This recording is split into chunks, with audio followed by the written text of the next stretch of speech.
गुरुभ्यो नमः। ओम श्री विष्णवे नमो नमः।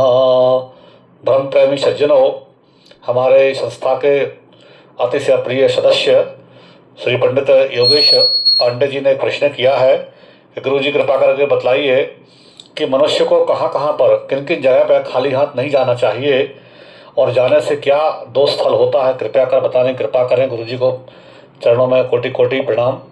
तो आपको बहुत बहुत साधुवाद। आपने बहुत अच्छा प्रश्न किया है कि हम जाने अनजाने में कहाँ पर किस अवस्था में जाएं, किस जगह पर कैसे जाना चाहिए, कृपा कर बताने की कृपा करें।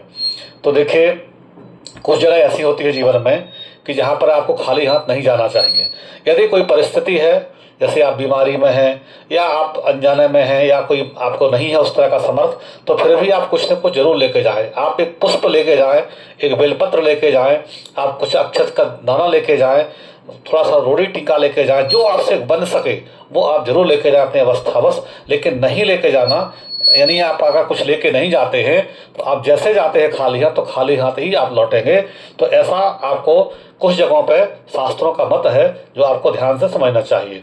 वो जगह कौन कौन सी हैं, तो आप ध्यान से शास्त्र का जो मत है उसको समझें, तो आपको समझ में आएगा कि आप अनजाने में कितनी गलतियां करते हैं। हम आप लोग उनको सुधार हम सबको करना चाहिए। तो शास्त्र में लिखा हुआ है, शास्त्र का प्रमाण है कि अग्निहोत्रम गृहम मित्रम भार्या सुतम शिशुम रिक्त पाणी पासे तो चार राजानाम देवताम गुरुम। इतनी जगह पर आपको कभी भी खाली हाथ नहीं जाना चाहिए। यदि आप जाते हैं तो आपका कार्य निष्फल हो जाता है। और आप जो है किसी ज्योतिषी के पास जाते हैं, जो टिप्पण कुंडली देखते हैं, आप अगर खाली हाथ वहाँ जाते हैं तो आपको बहुत नुकसान होगा।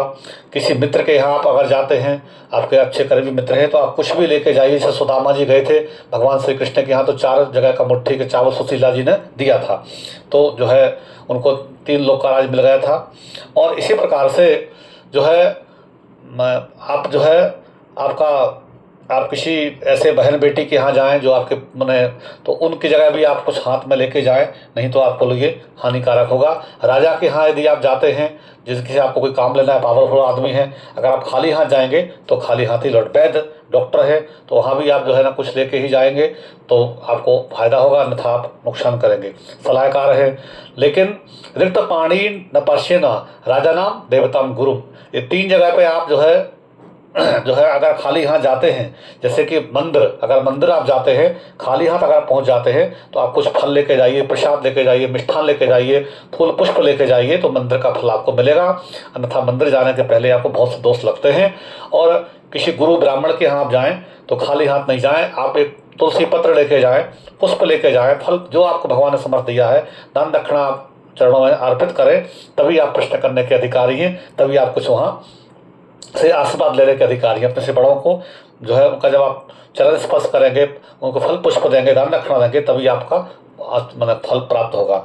ऐसे जितने भी बड़े श्रेष्ठ जन हैं सबके यहाँ खाली हाथ नहीं जाना चाहिए। बहन बेटी के यहाँ भी खाली हाथ नहीं जाना चाहिए, राजा के यहाँ नहीं जाना चाहिए।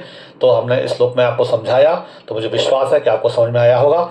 तो कैसे प्रयास करेंगे, कहीं भी आपको खाली हाथ नहीं जाना चाहिए। लेकिन इन जगहों पर जहाँ पे आपको आशीर्वाद लेना है, जैसे बहन बेटी भी सभासन होती है ना, राजा से भी आपको बहुत, राजा उस स्टेट का भगवान का ही पुत्र होते हैं, वो आपको हमेशा उनसे लाभ लेना है, तो आप बिना खाली हाथ जाएंगे तो खाली हाथ लौटेंगे।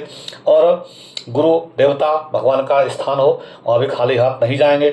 आपके छोटे बच्चे हैं तो एक टॉफ़ी ही लेके जाइए, लेकिन उनको चॉकलेट खिलाइए। बच्चे हैं तो बच्चों के उनको भी कुछ प्रसन्नता होती है, भगवान के रूप होते हैं। तो इस प्रकार से आपके जो है ना मित्र हैं, भार्या ससुराल पक्ष है आपका, वहाँ खाली हाथ नहीं जाना चाहिए। अस्तु।